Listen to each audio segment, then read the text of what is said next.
March 1241. Near the banks of the Khalkha River, a coalition of Rus princes and Kipchak allies thought they had cornered a smaller Mongol force. The attackers were heavy, their armor flashing under the spring sun as they watched the Tartars turn and run. Subutai's banners fluttered in apparent panic. The Rus knights spurred forward, senses filled with the intoxicating scent of victory. Within hours, their columns would be stretched across miles of steppe, their horses blowing and their shields unaligned. Then, as if obeying some unseen signal, the Mongol riders wheeled around, released a hail of arrows and began to close in from the flanks. The armies of princes were shredded and broken, the riverside became a grave. How did a force that seemed to be fleeing end up annihilating its pursuers? What possessed seasoned commanders to chase into an obvious trap? Was this brilliance or madness? Moments like this repeat across the Mongol conquests. Genghis Khan's men abandoned baggage trains outside Samarkand to tempt defenders into a disastrous sortie. At Legnica in Poland, Ordas Tumans lured a crusading army into the open and decapitated its duke. Time and again, the same pattern emerges, a theatrical retreat that invites hubris, followed by an ambush that feels almost inevitable in hindsight. Why would any commander bet his army on such a precarious performance? And why did it keep working? At the heart of this story lies a strategic problem that reads like a paradox. How can a numerically inferior cavalry force defeat established kingdoms without getting bogged down in attrition or siege warfare? The Mongols did not simply ride hard and shoot straight, they weaponized psychology. They turned a withdrawal, usually a mark of weakness, into a sharp-edged tool. Their opponents, trained to read a fleeing enemy as beaten, took the bait. Yet the Mongol generals understood something few others did, that speed, coordination, and discipline could allow them to relinquish ground temporarily, stretch an enemy's formation and then annihilate it. In this episode, we are not recounting battles line by line. We are dissecting a mindset that redefined mobility and deception in warfare. The core of the strategy was audacious because it hinged on assumptions that could easily collapse. The smallest miscue, an undisciplined soldier breaking formation, an enemy commander refusing to pursue, a signal misunderstood, would turn a feigned retreat into a real rout. The commanders who employed it wagered their men's lives on the idea that fear and greed would override caution in their adversaries. They also relied on a sophisticated command system, multiple spare horses and a code of collective punishment that kept their troops from actually running. This was not a trick performed once, it was a doctrine that cut against the grain of contemporary military thought. Over the next sections, we will map the pressures that shaped this doctrine, examine what the manuals of the time prescribed instead, and look inside the Mongol command tent as a handful of warlords debated whether to enact a plan that most generals would dismiss as suicide. We will see how this calculated retreat was executed, how opponents reacted and why the price paid, both in lives and in political consequences, was so high. Because understanding a gambit like this means confronting not just the brilliance of its design but the razor's edge on which it balanced. Are you ready to delve into the geography of this confrontation? The chessboard on which this drama unfolded stretched from the ice-bound rivers of Rus to the irrigated oases of Central Asia. On one side was a confederation of nomadic tribes forged into a disciplined war machine, on the other, a patchwork of settled kingdoms that relied on fortresses, infantry, and heavy cavalry. The Mongol Empire under Genghis Khan, and later his sons and generals, had already crushed the Xia and Jin dynasties in China. By 1218 the western horizon was occupied by the Khwarezmian Empire, a commercially rich realm spanning modern Iran and Central Asia. Its Shah, Ala ad-Din Muhammad II, controlled cities like Bokhara and Samarkand, commanded large garrisons and taxed the Silk Road. To the northwest lay the principalities of Rus, Poland and Hungary, each ruled by nobles more accustomed to fighting local rivals than facing a mobile horde from the east. These entities did not view themselves as pieces on the same board. That misperception would become fatal. While the Mongols seemed unstoppable, they faced their own constraints. Their core strength, cavalry, depended on open space, abundant pasture, and swift movement. Each warrior rode with multiple spare horses and carried dried meat, fermented milk and bows. This allowed rapid marches but limited the time they could remain in one place. Their empire was knit together by the Yam postal system, relay stations every 15 to 40 miles stocked with fresh mounts and supplies, allowing couriers to cross thousands of kilometers in weeks. This network enabled commanders like Subutai and Jeeb to synchronize 2 months separated by hundreds of miles, but it also required constant maintenance and cooperation from subject peoples. There were no vast wagon trains of grain and siege equipment, the army lived off the land. If grasslands were overgrazed or deserts too barren, the horde would have to move. Political constraints were equally urgent. When a great Khan died, the princes had to return to the Mongol heartland to elect a successor, no matter how promising a campaign was. Time was thus a weapon and a threat.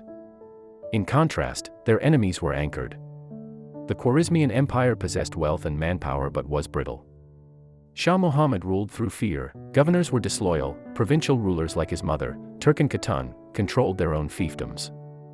Frontier towns had thick walls but poor morale, many were filled with merchants who cared more for trade than for the Shah's prestige. When the Mongols requested safe passage for envoys, the governor of Otrar executed them. The Shah's decision to kill ambassadors was a breach of diplomatic norms and sealed his doom. Yet his assessment that the Mongols could not sustain a long campaign across deserts was not irrational. The Sir Darya and Amu Darya rivers acted as natural barriers, crossing them would require engineering and a commitment to stay in hostile territory without secure supply lines. To most commanders, retreating across these rivers would imply defeat. The Mongols saw the rivers as lines to be crossed again and again, each time drawing the enemy deeper. Farther west, European nobles faced their own dilemmas. The princes of Galicia and Kiev quarreled even as scouts reported strange riders on the horizon. Polish and Hungarian lords debated whether the Mongols were a real threat or just another steppe raid. Knights were confident that armor and lance charges would crush lighter nomads. Terrain added to the sense of security. Dense forests, marshes, and fortified towns gave defenders natural choke points. But these advantages came with blind spots. Heavy cavalry required cohesive formations and flat ground to charge, they were slow to redeploy. Fortresses could withstand sieges, but only if there was time to stock them. Communication between principalities was slow, decisions were made by councils of nobles who mistrusted one another. The Mongols exploited this. They used feigned withdrawals not only on battlefields but also strategically, creating the impression that they had left a region, only to return months later with intelligence gleaned from their previous incursions. Beyond physical and political geography, psychological terrain defined the confrontation. Mongol warriors were drilled to absolute obedience. Their code, often called yasa, imposed collective responsibility. If one soldier broke under pressure, his squad could be executed. This created a culture in which turning your back on the enemy on command did not feel like cowardice but part of a trap. Conversely, the knightly ethos equated a retreat with dishonor. Chasing a fleeing enemy was proof of courage. Commanders on both sides were prisoners of their mental maps. The Mongols believed that fear and greed could be provoked, that a deliberately abandoned baggage train would lure defenders into pillage, that opponents would not share information quickly enough to avoid the snare. Their opponents believed that an army that refused to stand and fight had already conceded. Which worldview was correct would be decided in blood. Logistics and climate added further constraints. The Khwarezmian cities lay amid irrigated oases separated by arid steppe. Defending them required garrisons to stay in place. Moving out to confront raiders meant abandoning fields and trade. The Mongols could avoid pitched battles by retreating across deserts, forcing defenders to choose between pursuit and security. In Eastern Europe, spring rains turned the steppe into mud, river crossings became treacherous. During the winter, horses could not graze easily, limiting the horde's operational window. On the other hand, Mongol couriers could travel 20 to 30 miles per day due to the relay system, while messengers in Europe might take weeks. Time, distance, and weather shaped every decision. Each side's intelligence network reflected their priorities. The Mongols sent spies disguised as merchants, studied languages, and collected maps. They recruited defectors, integrated artisans and engineers from conquered lands, and tolerated different religions as long as taxes and information flowed. The Khwarezmians and Europeans relied on rigid hierarchies, local scouts, religious envoys, merchants who were sometimes ignored. Thus, when a Mongol Tumen retreated 4 days along the Dnieper, it was not just making space, it was measuring how fast the Rus would follow, mapping their supply lines, counting their horses. A retreat was a reconnaissance in disguise. Why does this context matter? Because without understanding these pressures, geographical, logistical, political, and psychological, the audacity of a feigned retreat cannot be fully appreciated. A commander in Bokhara might ask, "Why would I ride out into the steppe when my walls are thick?" A knight in Hungary might think, "Why would I pass up the chance to punish a running enemy?" A Mongol Noyan might wonder, can my men hold formation while pretending to flee? Will the enemy take the bait or dig in? These are the calculations that preceded the famous traps. The map shows more than positions, it shows assumptions. And precisely within those constraints that seem to strangle every option, rivers, deserts, political rivalries, and codes of honor, a contrarian maneuver began to take shape, one that would flip the perceived weaknesses of mobility and scarcity into lethal strengths. The core of the strategy was audacious because it hinged on assumptions that could easily collapse. The smallest miscue, an undisciplined soldier breaking formation, an enemy commander refusing to pursue, a signal misunderstood, would turn a feigned retreat into a real rout. The commanders who employed it wagered their men's lives on the idea that fear and greed would override caution in their adversaries. They also relied on a sophisticated command system, multiple spare horses, and a code of collective punishment that kept their troops from actually running. This was not a trick performed once, it was a doctrine that cut against the grain of contemporary military thought. Over the next sections, we will map the pressures that shaped this doctrine, examine what the manuals of the time prescribed instead, and look inside the Mongol command tent as a handful of warlords debated whether to enact a plan that most generals would dismiss as suicide. We will see how this calculated retreat was executed, how opponents reacted, and why the price paid, both in lives and in political consequences, was so high. Because understanding a gambit like this means confronting not just the brilliance of its design but the razor's edge on which it balanced. Are you ready to delve into the geography of this confrontation?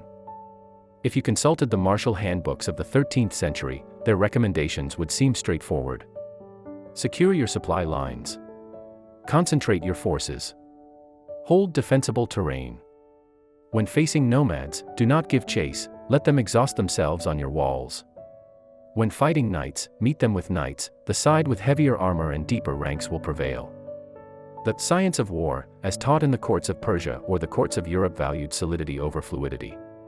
Commanders were told to anchor their armies on rivers or hills, establish a fortified camp, and seek a decisive engagement where massed infantry and cavalry could bring shock and weight to bear. Dividing your army was reckless, turning your back on the enemy invited panic. Retreat was an admission of defeat. These principles had served feudal lords and sultanates for generations. The Crusaders had learned to survive in the Levant by fortifying castles and waiting out Muslim raids. Seljuk Turkic rulers had mastered the art of securing caravan routes with garrisons.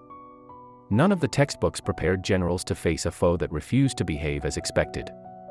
For the Khwarezmian Empire, the obvious playbook was clear. Line the banks of the Sir Darya and Amu Darya with troops. Use the great cities as anchor points. Raise local militias, wait for the enemy to attack thick mud brick walls. With garrisons numbering in the tens of thousands, Samarkand alone should have been impregnable. Shah Muhammad could have followed the example of earlier rulers who bled nomadic invaders by refusing battle and using scorched earth tactics. He might have evacuated the plains, left nothing to forage, and let the steppe warriors starve. On paper, he could muster more soldiers than the invading Tumans. His cities had granaries and workshops, his treasuries could hire mercenaries. The manual of his time would have counseled caution, patience, and unity. In Eastern Europe, the prescriptions were similar. The Hungarian king Bela IV was told by his advisors to fortify river crossings and gather knights under a single banner. Armored cavalry charges had broken nomadic incursions before. Heavy lances, deployed in wedge formations, could smash lighter horsemen. If the Mongols dared to besiege, let them batter their arrows against stone. Do not let yourself be drawn into the open steppe. The old chronicles of the Kipchaks and Cumans warned their Rus neighbors, if the Tartar turns, do not follow. John of Plano Carpini, after witnessing the Mongol way of war, urged European rulers never to pursue a retreat. Yet when the time came, his advice would be ignored. Even within the Mongol leadership, conventional wisdom existed. The Mongols were not strangers to retreat. Steppe warfare traditionally involved hit-and-run raids. The safe course of action after conquering the Jin would have been to consolidate, extract tribute, and avoid stretching lines too far west.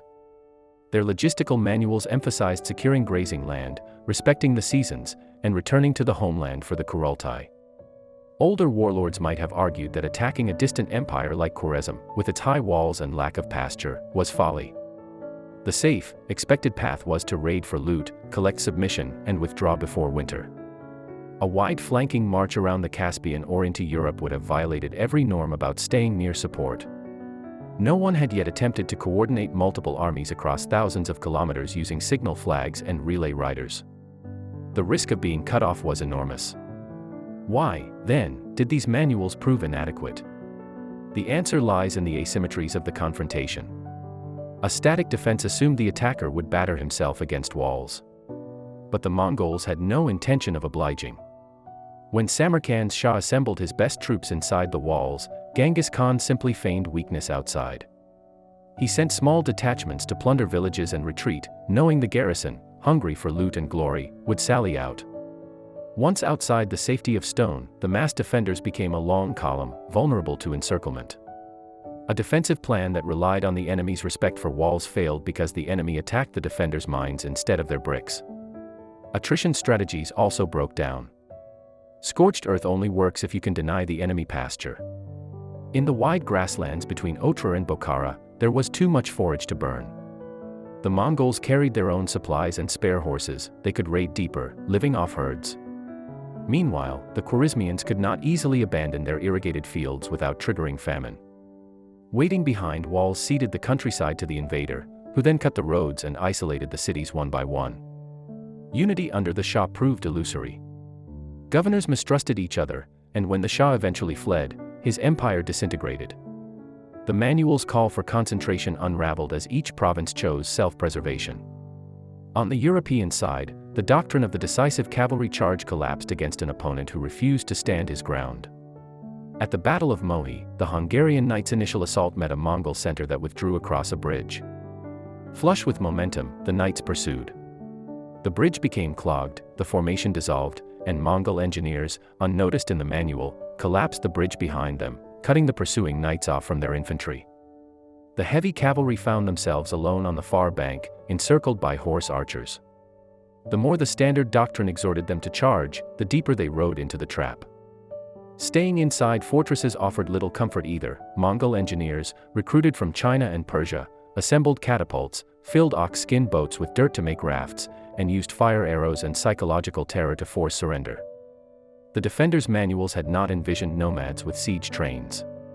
Even the Mongol manual four-step war was insufficient. Simple hit-and-run raids would not bring down an empire the size of Khwarezm. A direct assault on Samarkand could have wiped out precious 2 months. A protracted siege would have given the Shah time to rally. Staying home would have meant allowing a hostile state on their western flank. To achieve a decisive result with limited numbers and under time pressure, the Mongols had to invent a new operational art, to split their forces, to simulate chaos without becoming chaotic, to weaponize retreat as a lure. The risk was colossal. If a single unit panicked, the feigned retreat would become real. If the enemy refused to follow, the Mongols would still face walls and potential counterattack. If seasonal rains bogged down their horses, they could be trapped.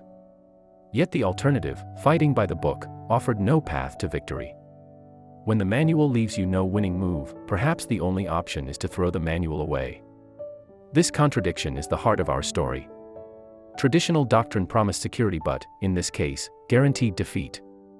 The Mongol leadership confronted a harsh calculus: either fight on terms the enemy understood and lose, or innovate and risk everything. But innovation is never neat. Who first proposed abandoning the orthodoxies? Who resisted? What debates raged inside the Mongol councils and in the minds of their commanders? Imagine the scene: a makeshift tent illuminated by flickering lamps somewhere on the eastern edge of the Khwarezmian realm. Outside, the winds sweep across the steppe. Inside, Genghis Khan sits with his commanders, Subutai, Jeeb, and the princes of his house. The news on the table is stark. Shah Muhammad has executed their envoys, sealed the border and bolstered every garrison. Crossing the Amu Darya means fighting an entrenched empire on its own ground. A direct assault against cities like Samarkand could bleed the 2 months dry. The Kurultai back in Mongolia looms. The princes cannot be away for years. The conventional options have been discussed and discarded. Someone proposes something that sounds like madness: we will make them come to us. We will retreat, but only to circle around. We will leave what they want in their path. The idea is not to storm walls but to dissolve them from the inside. It is difficult to pinpoint which general first articulated the tactic. steppe raiders had long used feints.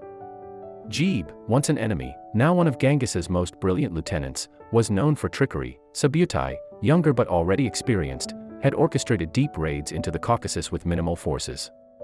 Some sources suggest that the tactic evolved organically from their experiences fighting the Nayman and Merkits. Others believe it was Genghis himself who understood that his men's discipline could transform a rout into a weapon.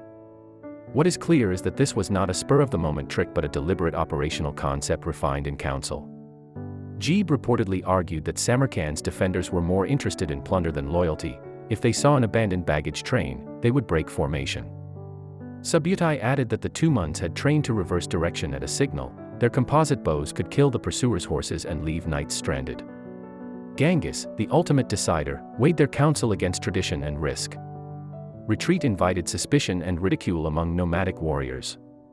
Could his men swallow pride and pretend to flee? Could he trust them not to loot the bait themselves? Opposition came from more conservative voices. Some senior Noyans warned that splitting forces and baiting the enemy violated the maxim that strength lies in unity.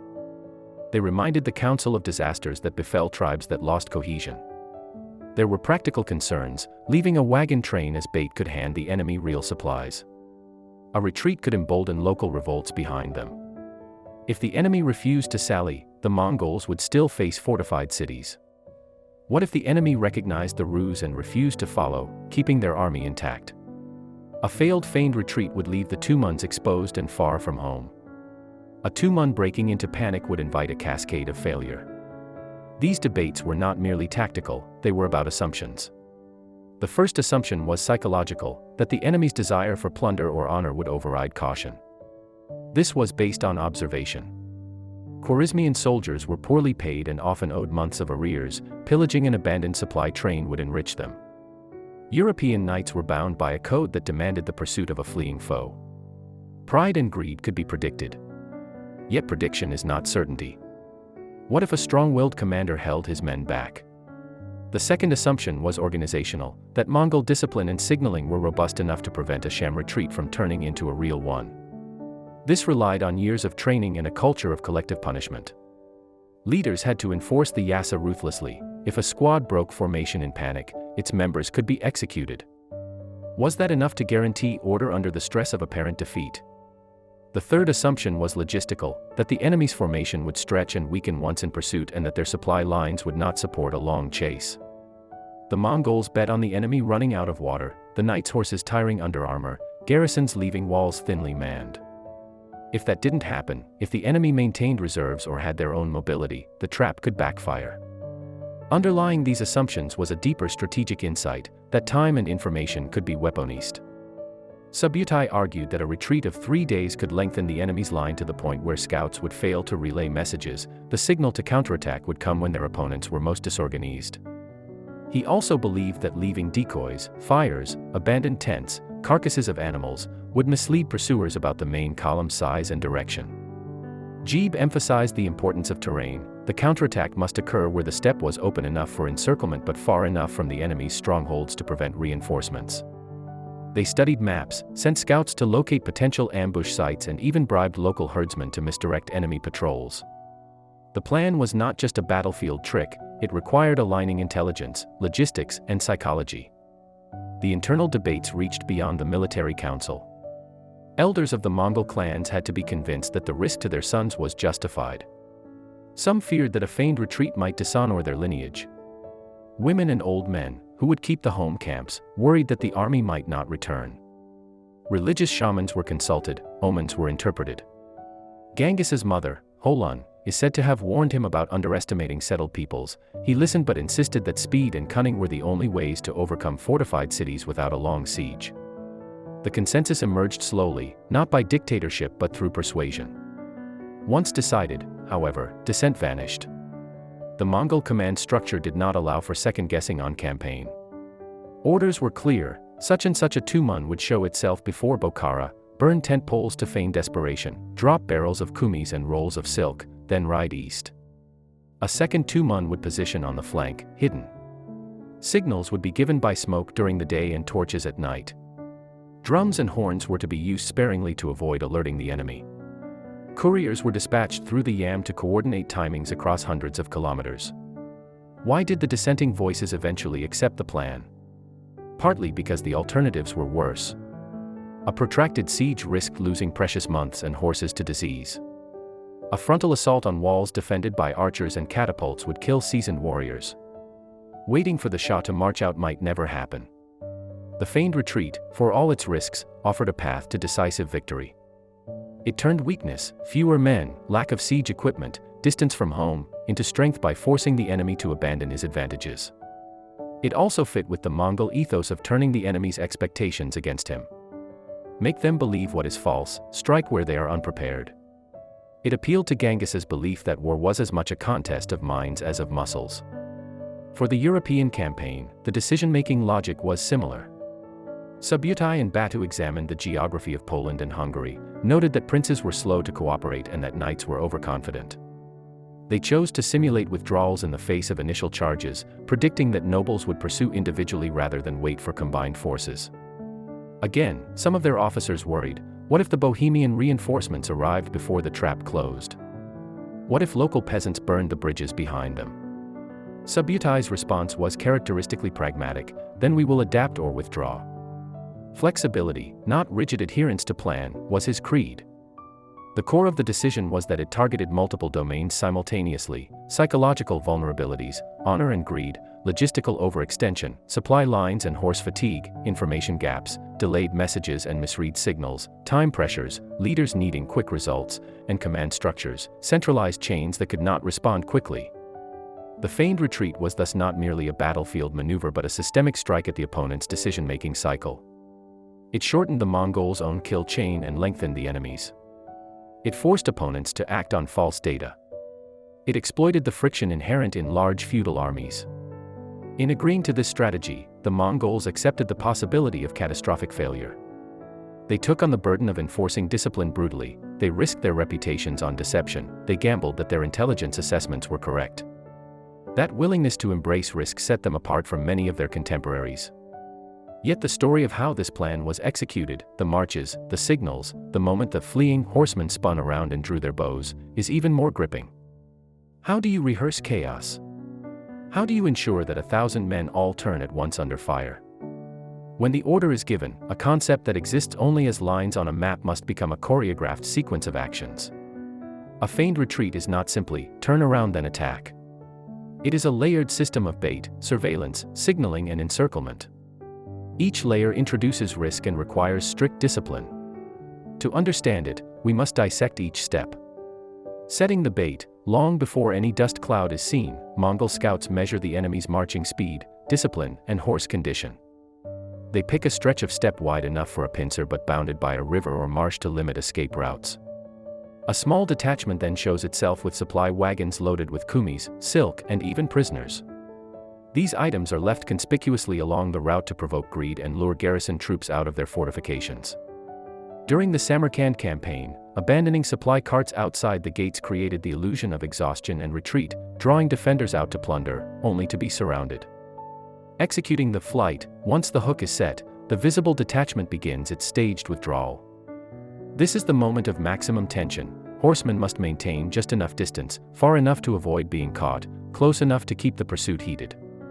They occasionally fire arrows back or drop food bags and bolts of cloth, stoking greed and overconfidence. As the pursuing formation stretches, cohesion and communication decay. The key lesson: the pursuer does not realize he is being led. The signaling network, orders must pass within seconds. Mongols rely on flags by day, torches and smoke by night, and a code of drums and horns. Each signal corresponds to a specific maneuver: split, accelerate, converge, or reverse course. At the operational level, the Yam postal system, relay stations 15 to 40 miles apart with fresh horses and food, ensures that 2 months hundreds of kilometers apart remain in sync. Thus, at the Khalkha River, Subutai and Jeeb could lure the Rus princes across the steppe for days before converging at the appointed time. Closing the trap, when the quarry passes the ambush point, signals switch. The retreating horsemen pivot simultaneously, shooting backward while riding thanks to secure stirrups. Hidden Tumans burst from flanks and rear, releasing volleys of arrows and cutting off the retreat. In the Mohi battle, the Mongols even collapsed the bridge over the Sejo River, isolating the Hungarian knights. At Khalkha, Rus forces built a camp on marshy ground. Under attack, their fortifications sank, and the Mongols pressed in. These seemingly minor events, a bridge collapse, a soft embankment, constitute micro-turning points that change the battle's trajectory. Controlling tempo, success depends on pace. Mongols deliberately adjust speed, fast enough to tire enemy horses and extend the chase, slow enough to allow hidden units to take position. Each warrior has 3 or 4 spare horses, swapping mounts every 30 miles to maintain stamina. Food is lightweight, dried meat and fermented milk, so they can ride continuously. European knights, weighed down by armor and lacking remounts, must stop more often. When they realize they are too far out, tens of miles from their camps, their animals are exhausted, and it is too late to return. Managing contingencies, not every feigned retreat goes perfectly. Rain might mire fleeing units, signals might be delayed. During the Khwarezmian campaign, a Mongol wing at Otra nearly got trapped when sudden storms flooded the Sir Daria. Subutai responded by moving the ambush point east and ordering soldiers to cut grass for makeshift roads. Flexibility is crucial. Commanders retain the overarching goal but adapt tactics. If a target refuses to take the bait, Mongols might revert to siege or switch to a smaller ambush, ensuring that rigid plans do not lead to disaster. Discipline and psychology. To pretend to run, troops must conquer their own instincts. The decimal organization, units of 10, 100, 1,000, creates mutual supervision. Under the Yasa code, if one soldier actually flees, the entire unit may be punished. Fear of collective reprisal and the promise of massive loot impose obedience. Soldiers know the gambit will yield more wealth than a frontal assault. They endure humiliation to secure victory. This is not just a tactical drill but a psychological architecture. Unintended consequences. Each feigned retreat carries costs. At Samarkand, wiping out the sallying defenders plunged the city into chaos. Mongols had to occupy longer to restore order. In Europe, the shock of Mohi alerted other kingdoms. Italian city-states began revising their defenses. The Holy Roman Empire studied steppe tactics. Overuse of the ploy could breed complacency among Mongol commanders and caution among enemies. Furthermore, leaving supplies as bait represents genuine loss. Each barrel of kumis forfeited is a logistical sacrifice. Thus, commanders reserve the tactic for cases where the potential gain outweighs these losses. Viewed as a system, the feigned retreat is a machine with interlocking gears. Scouts identify weaknesses, logistics set up the bait, signals synchronize units, horsemen act as decoys, ambushers close the jaws, and yam lines keep instructions flowing. A failure at any gear, over-hasty advance, misread signal, sudden downpour, could ruin the entire plan. Why, then, risk such complex maneuvers? Because for a lighter, numerically inferior army without siege engines, it offered the only path to decisive victory. The Mongols bet on intelligence, discipline, and an intimate grasp of human nature. Yet with each success, the window for surprise shrank. How long before adversaries learned? Would the next enemy refuse to chase, forcing the Mongols to adapt yet again? When a mounted column vanishes over the horizon, observers must decide, is it running, redeploying, or setting a trap? What signals did Mongol opponents receive, and why did they misread them so badly? The answers lie in doctrine, overconfidence, bad intelligence, and rigid command structures, and in specific moments where a cautious commander might have salvaged everything but instead sealed his own fate. Shah Muhammad's misreading. The first major test of the feigned retreat came at Samarkand. The Shah of Khwarizm received several signals. Envoys from Genghis Khan demanded safe passage for trade. He ignored them, executing the Mongol ambassadors. When the steppe horsemen appeared on his border, they did not storm the walls. Instead, small groups raided villages and withdrew, leaving supply wagons behind. To the Shah, whose doctrine stressed static defense behind mud-brick walls, these retreats confirmed what he already believed: nomads were incapable of long sieges. His court advisors, steeped in Persian military tradition, interpreted the abandoned baggage as evidence that the invaders were starving. Like many rulers of walled empires, Muhammad assumed that numbers, fortifications, and interior lines of communication gave him time. He saw no reason to abandon his fortified cities to chase raiders across the steppe. This assessment rested on biases. Doctrine taught that cavalry raids lacked staying power, heavy infantry and walls would prevail. Overconfidence came from the empire's recent conquests and vast manpower. Misinformation played its part too. Mongol spies posing as merchants spread rumors that the Tumans were undersupplied. The Khwarezmian command structure added to the problem. Authority was fragmented among the Shah, his mother Turkan Khatan, and regional governors. Without trust or a unified command, warnings were ignored or contradicted. The tipping point arrived when Samarkand's garrison, convinced by the spectacle of abandoned supply carts, sallied out to plunder. They believed the enemy had fled. Instead, they exposed themselves to encirclement. Once this force was annihilated, morale inside the walls collapsed, and the city fell. The Shah misread a calculated sacrifice as a sign of weakness. His reaction triggered his ruin. Princes of Rus and the logic of pursuit.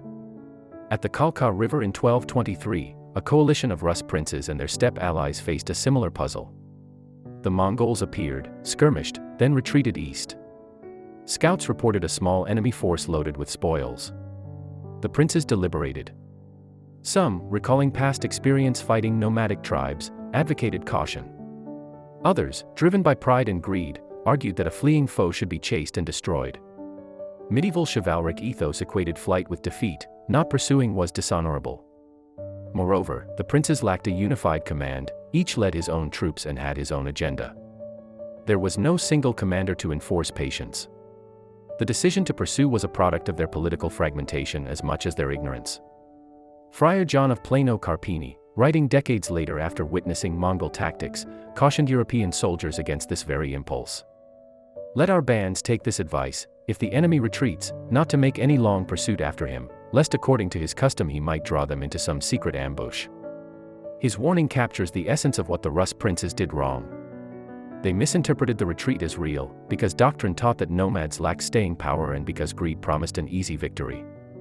They dismissed the possibility of deception. As they pursued for days, their column stretched across miles of steppe, supply wagons lagged, communication failed. The tipping point came when they crossed a river and camped on open ground. There, hidden Tumans attacked from all sides. Individual courage could not overcome systemic error, the absence of a central command, the lure of booty, and the failure to recognize a trap. The princes' reaction was not irrational in their own doctrinal context, but it proved fatal. Hungarian nobles and perceived cowardice. The Hungarian campaign in 1241 provides another case study. King Bela IV, facing rumors of a Mongol invasion, initially urged caution. He mobilized his forces slowly and tried to unify rival nobles. When Mongol raiders appeared near Pest, he forbade immediate attack. His aim was to mass the army and fight on favorable terms. But part of his nobility interpreted both the Mongol raids and the king's caution as weakness. Some attacked prematurely and were lured into swamps, their heavy cavalry bogged down and destroyed. Others refused to heed the king at all. When Bela finally marched to confront the Mongols, they began to retreat. This affirmed the nobles' conviction that the enemy was not a serious threat and that Bela was cowardly. Overconfidence, fueled by a belief in the invincibility of armored knights and numerical superiority, drowned out caution. False intelligence made matters worse. Rumors, possibly spread by Mongol agents, suggested alliances between Cumans and Mongols, sowing distrust and causing valuable Cuman cavalry to leave Hungary. Rigid command structures compounded the problem. Hungarian forces were assembled from various counties, each commanded by its own noble. There was no system like the Mongol decimal hierarchy to coordinate actions. The decision-making chain was slow and often paralyzed by internal rivalries. When Hungarian crossbowmen briefly repelled a Mongol vanguard at the Sejo Bridge, nobles celebrated and withdrew, assuming victory. They failed to scout for the main Mongol force. The tipping point came when the Mongols returned at dawn with siege engines, assaulted the bridge and crossed elsewhere. Communications failed. While some commanders fought for their lives, others were still asleep in the wagon camp. By the time the Hungarian host sallied out, the circle had closed. Their reaction had been delayed not by cowardice but by misperception and organizational friction. Common themes: doctrine, pride, noise, and rigidity. Across these theaters, 4 themes recur. Doctrinal bias: Khwarezmians trusted walls, Rus princes equated flight with defeat, European knights believed that a decisive cavalry charge could end a battle, none considered that an enemy might weaponize retreat. Their mental manuals were written for other kinds of wars. They did not teach how to respond to an adversary who used mobility and deception as primary weapons. Even when counselors like Karpini warned against pursuing a retreating Mongol, such advice clashed with established practice and the personal honor code of commanders. Overconfidence, opponents often believed they outnumbered the Mongols or that heavy armor and fortified camps guaranteed success. Rashid al-Din's chronicles inflated enemy numbers. Mongol sources claimed to be outnumbered, feeding complacency. In Hungary, nobles mistook initial skirmish victories for proof that the Mongols were weak. In Khwarezm, the Shah believed steppe warriors could not sustain a campaign through deserts. Overconfidence magnified the impact of a feigned retreat. Seeing the enemy flee confirmed existing prejudices. Misinformation and psychological manipulation. Mongol tactics included spreading rumors and sowing discord. In Hungary, gossip about Cuman treachery ignited riots and deprived Bela of experienced horsemen. In Khwarezm, the Mongols feigned starvation, abandoned goods, and sent disguised traders to spread tales of internal strife. These efforts clouded the enemy's situational awareness. When commanders receive conflicting reports, they default to what aligns with their beliefs. By controlling the narrative, the Mongols ensured that those defaults worked in their favor. Rigid command structures. The Mongol army was not just disciplined, it was flexible. Orders flowed through a clear hierarchy. Subunits could execute complex maneuvers without awaiting detailed instructions. Opponents lacked this agility. The Khwarizmian Shah ruled through fear. His governors were independent and mutually suspicious. Rus princes were autonomous. No one could order a halt once the pursuit began. The Hungarian army was a coalition of nobles with divergent interests. Even when someone sensed danger, they could not rapidly change course. Information traveled slowly, orders were delayed, and opportunities for correction evaporated. In short, the inability to stop the chase, even when a few suspected a trap, was as fatal as the decision to start it. Moment of manipulation.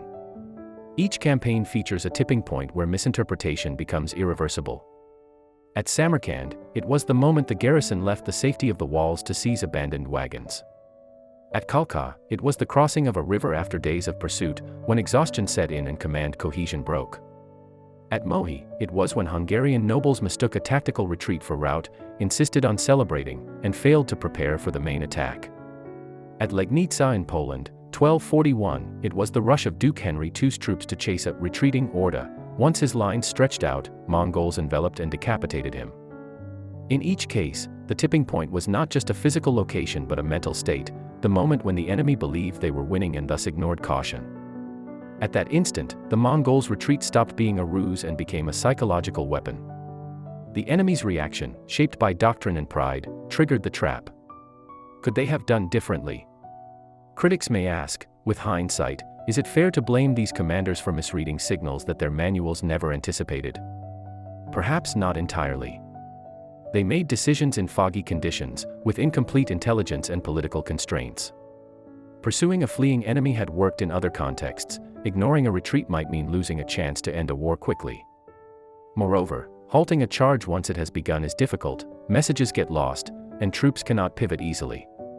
John of Plano Carpini's advice not to pursue seems obvious now, but to feudal knights it sounded like cowardice. The deeper tragedy is that their institutions, fragmented authority, rigid doctrine, and a disdain for intelligence, left them incapable of adapting. We are left with haunting questions. How many lives were thrown away because pride outweighed caution? What might have happened had a single commander ordered a halt before the Khalkha pursuit?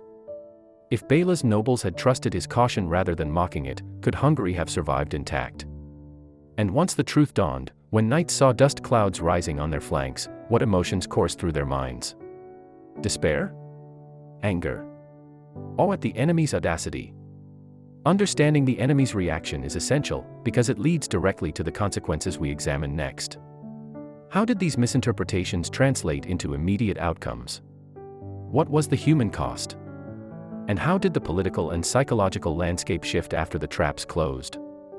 The previous sections have shown how feigned retreats unfolded and how enemies misread them. Now we examine what happened when the traps closed. What were the immediate outcomes? What was gained, what was lost, and at what price?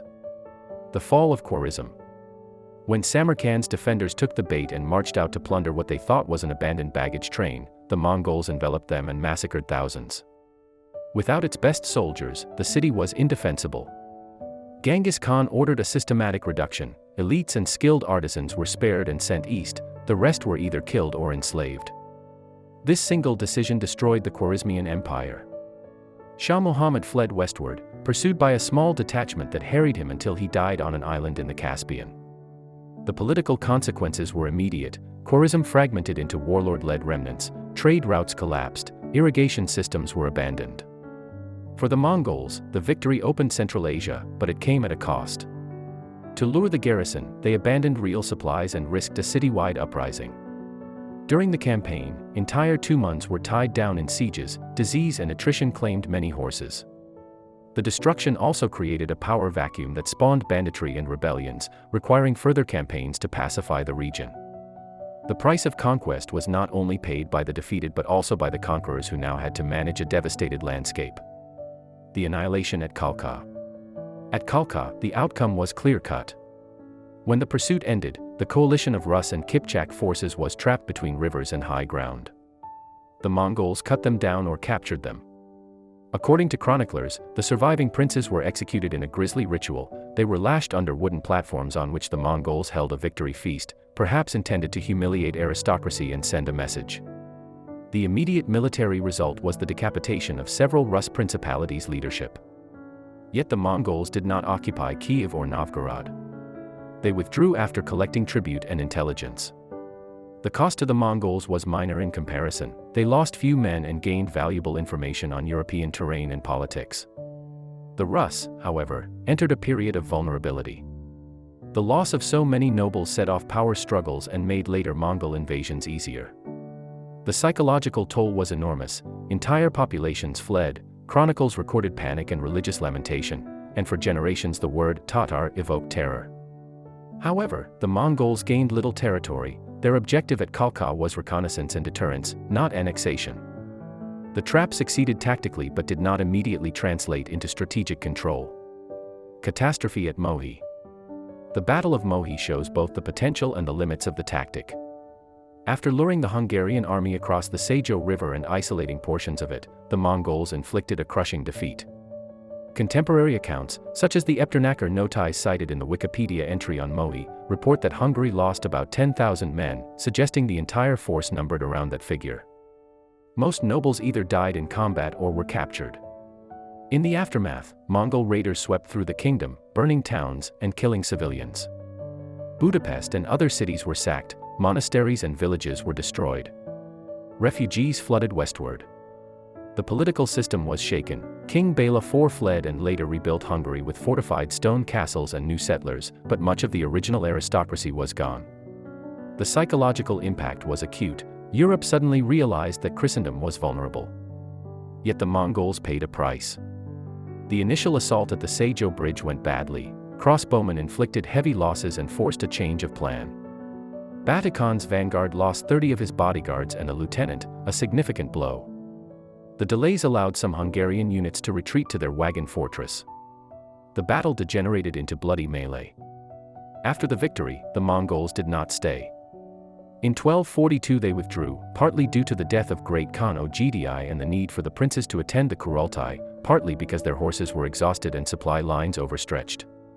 The devastation they left behind made future campaigns more difficult. Empty fields meant less fodder. Surviving populations withdrew into mountains and walled towns. In the short term, the Mongols achieved their tactical objective, breaking Hungarian resistance, but they did not incorporate the territory.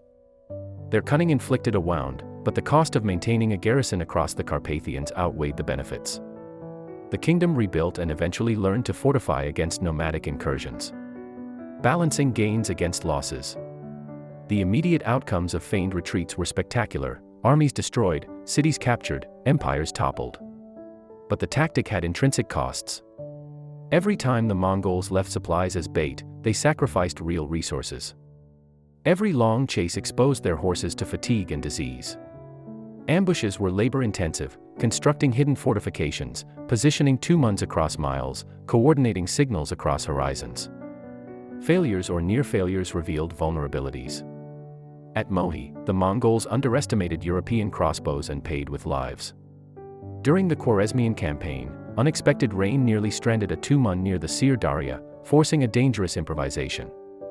When opponents refused to take the bait, Rare but not unheard of, the Mongols had to transition to direct assault or prolonged siege, both costly in manpower and time. Deception also imposes a psychological toll on those who employ it. Mongol commanders had to enforce brutal discipline to prevent fake retreats from becoming real. This required executing soldiers who broke formation, punishing entire units for the failures of individuals. Such measures could breed resentment. The reliance on fear and collective responsibility might have strengthened cohesion in the short term but risked long-term morale. Moreover, the success of such ruses fed a reputation for cruelty and treachery. This notoriety amplified psychological warfare but also hardened resistance in some quarters. Cities like Kiev and fortified monasteries prepared to fight to the death rather than negotiate, knowing surrender might still mean slaughter. The cost of the Mongols' own reputation was an escalation of brutality on all sides. Political and cultural reverberations. The geopolitical consequences of these battles were profound. The destruction of Khwarezm removed a buffer between East and West, opening Persia and the Middle East to further conquest. Its collapse contributed to power vacuums that later facilitated the rise of Timur and other warlords. In Eastern Europe, the vacuum left by the death of Rus princes at Khalkha delayed the consolidation of a unified Russian state. Mongol demands for tribute turned many principalities into vassals. The trauma of Mohi spurred Hungary to modernize its defenses. King Bela's rebuilding program introduced stone fortresses and invited settlers, altering the demographic makeup. For Western Europe, reports of Mongol tactics triggered a wave of chronicles, sermons, and embassies. Friar Carpini's warning not to pursue a retreating Mongol became a strategic lesson studied by future commanders. There were also unintended effects. The depopulation of Central Asian oases diminished agricultural productivity, destabilizing local economies. The Mongols' reliance on artisans and administrators from conquered cities led to cultural exchange but also brain drain. Conversely, the shock of the feigned retreat forced adversaries to innovate. European armies began experimenting with mobile units, crossbows, and stricter discipline. Some adversaries, like the Mamluks of Egypt, studied Mongol tactics and developed countermeasures, eventually defeating them at Ain Jalut. One could argue that the cost of the Mongols' success was that they taught the world to fight like them. Lessons from failure. Feigned retreats were not infallible. They depended on the enemy making predictable errors. When opponents maintained discipline, refused to chase or fortified camps correctly, the tactic lost potency. In 1260 at Ain Jalut, the Mamluks used their own feigned retreat to lure a Mongol detachment and then counterattacked successfully. This reversal illustrates the inherent vulnerability of any deception. Once widely known, it invites imitation and counter-deception. The Mongols' assumption that surprise would always be on their side eventually became false. Reflecting on these outcomes, we see that victory through cunning is not cheap. The immediate payoff, annihilated armies, captured cities, must be weighed against lost supplies, dead comrades, political vacuums, and hardened enemies. The ruse itself requires a willingness to sacrifice and to accept the moral burden of trickery. Did the Mongols gain more than they paid? Their empire expanded, but the seeds of resistance were sown in the ash. And for those on the receiving end, the costs were obvious: towns erased, nobility exterminated, social fabrics torn. Could any of this have been avoided had commanders read the signs differently? Might a more cautious Shah have saved his empire? Could a unified Rus have survived the steppe? These counterfactuals lead us to the final part of our analysis. To understand the deeper significance of the feigned retreat, beyond blood and fire, we must distill its strategic lessons. In this final analytical segment, we leave behind individual battles and ask, what does the feigned retreat reveal about warfare itself? Why was it possible? What conventions did it violate? And can its principles be applied elsewhere? We are not offering platitudes. We are distilling patterns from the preceding narrative, patterns that speak to the nature of decision-making under extreme uncertainty. 1. Exploit the enemy's mental models. The essence of the feigned retreat is psychological. It weaponizes what opponents think they know. In Khwarezm and Hungary, defenders had manuals telling them how nomadic armies usually behaved, that raiders burned out quickly, that walls would hold, that a fleeing soldier was beaten. Mongol commanders studied these expectations and inverted them. They made retreat appear genuine precisely because doctrine equated retreat with defeat. They baited with real goods because greed was a predictable human response. They calibrated the length of flight to the stamina of enemy horses. In other words, they attacked the mind before they attacked the body. The rule they broke was simple: they let go of ground voluntarily. Classical strategy emphasizes holding terrain. Clausewitz would later write that giving up a position is rarely acceptable unless you gain a greater advantage. The Mongols gave up entire provinces to lure an army into the open. They understood that controlling the opponent's perception of reality can be more decisive than holding physical positions. The lesson is that any plan must start with an analysis of what the enemy expects. Once those expectations are mapped, designers can exploit them. Is this applicable today? In modern conflict, it takes the form of information warfare, false signals, decoys, and cyber deception. The principle remains: identify your adversary's doctrinal blind spots, then design actions that make them act against their own interests. 2. Synchronize deception with mobility and communication. Deception alone is not enough. The feigned retreat worked because the Mongols could transition from simulated chaos to coordinated attack. This required mobility, redundant resources, and robust communication. Each warrior had multiple mounts and carried his own food. This logistical autonomy allowed long, controlled withdrawals. Relay stations ensured that distant tumans acted in concert. Signal flags, drums and horns turned dispersed horsemen into a synchronized weapon. Discipline enforced by the Yasa made it possible for soldiers to remain in formation while pretending to run. Without these elements, a feigned retreat would devolve into a real rout. The convention violated here is the belief that maneuver and deception are secondary to mass and firepower. Many commanders focus on accumulating more troops or bigger weapons. The Mongols showed that speed, communication, and the ability to reverse course quickly can be decisive multipliers. In modern terms, this principle is reflected in network-centric warfare and maneuver warfare doctrines: disperse forces, share information rapidly, strike where the enemy is weak, then regroup. But such synchronization comes with high organizational demands. It requires trust in subordinates, a culture of initiative within broad intent, and an infrastructure to move information faster than the adversary can react. Without these, a feigned retreat becomes suicidal. 3. Gamble with purpose and accept the cost. The feigned retreat was a calculated gamble. It bet that opponents would take the bait, that troops would hold their nerve, that weather and terrain would cooperate. It was not a trick pulled from a hat but a deliberate acceptance of risk after weighing alternatives. In Khwarizm, the alternative was a prolonged siege that would drain resources. In Europe, it was a frontal battle against heavier cavalry. The Mongols chose the gamble and were prepared to pay for it, abandoning real supplies, risking small detachments, exposing themselves to counterattack if the enemy did not pursue. Their commanders mitigated risk by preparing contingencies, hidden reserves, escape routes, scouts watching weather and enemy movement. But they never eliminated it. At Mohi, their vanguard suffered heavy losses. At times, rain or mud almost turned feigned retreats into real disasters. The principle is that innovation often involves stepping beyond established safety margins. Breaking rules yields opportunity but also amplifies risk. That is why not all armies could or should adopt the feigned retreat. Without the Mongols' discipline, intelligence network, and cultural acceptance of harsh punishments, the tactic would likely backfire. The broader lesson is to differentiate between reckless gambles and calculated ones.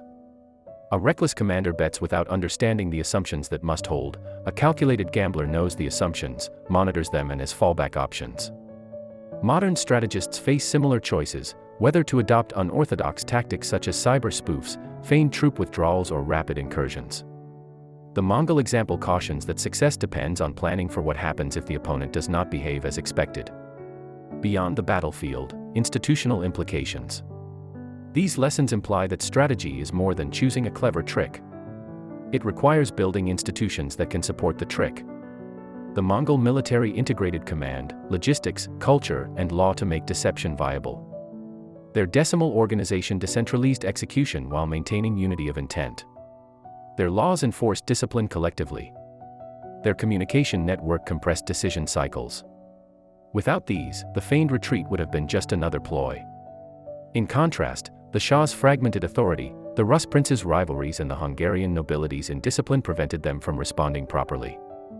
Thus, the real innovation was systemic, a military machine designed to exploit human psychology at scale. What rules did this system break? It rejected feudal hierarchy in favor of meritocratic promotion. It abandoned the notion that battle honor must be won face to face, victory through deceit was acceptable. It blurred the line between logistics and combat, supply lines were not separate but embedded within the fighting force. It treated time as a weapon, waiting was as deadly as charging. Are these rules universal? Not necessarily. Societies have different values and constraints. But the Mongol case illustrates that unorthodox strategy often arises not from a single brilliant idea but from a consistent willingness to re-examine every assumption, from unit organization to legal code. Can the lessons be replicated? Could another army simply copy the feigned retreat and achieve the same results? History suggests caution. When the Mamluks faced the Mongols at Ain Jalut in 1260, they used a feigned retreat themselves, luring a Mongol detachment, then crushing it. The tactic worked because the Mamluks had comparable cavalry skill, understood the Mongol mentality and maintained discipline. Later European armies, aware of the Mongol ploy, became reluctant to pursue fleeing foes. In modern times, insurgents have used similar principles, hit-and-run attacks designed to provoke overreaction, then ambush, against conventional armies. Yet the success of such tactics depends on context, the terrain, the adversary's doctrine, the attacker's ability to control its own forces. This raises an ethical consideration: does mastery of deception erode the moral fabric of an army? Some chroniclers accused the Mongols of treachery, implying that victory won through trickery was dishonorable. Others argued that survival and victory justify any means. Modern legal and moral frameworks complicate such judgments. International law prohibits perfidy, acts like feigning surrender to kill the enemy. The Mongol feigned retreat skirted this line. It did not involve fake surrender but exploited an expectation of pursuit. Strategists must weigh not only effectiveness but also legitimacy. A tactic that erodes legitimacy might bring short-term gain but long-term isolation. In decoding the feigned retreat, we uncover three intertwined principles: attack the opponent's mind, not just his forces, enable deception through mobility and communication, and embrace calculated risk while preparing for failure. These insights extend beyond medieval steps. They apply to any environment where information, time, and human psychology matter. But they carry a warning: innovation is not a free good. It demands institutions capable of sustaining it and leaders willing to accept responsibility for its consequences. The Mongols were willing to bear that burden, and they reaped astonishing victories at extraordinary cost. What, then, is the lasting lesson? Perhaps it is that the most powerful weapon in war is not a bow or a bomb but a set of assumptions. Change those assumptions, your own and your enemies', and you change the battlefield. But changing assumptions is hard. It requires introspection and the courage to discard comforting doctrines. The feigned retreat reminds us that in war, as in life, the line between brilliance and disaster is thin.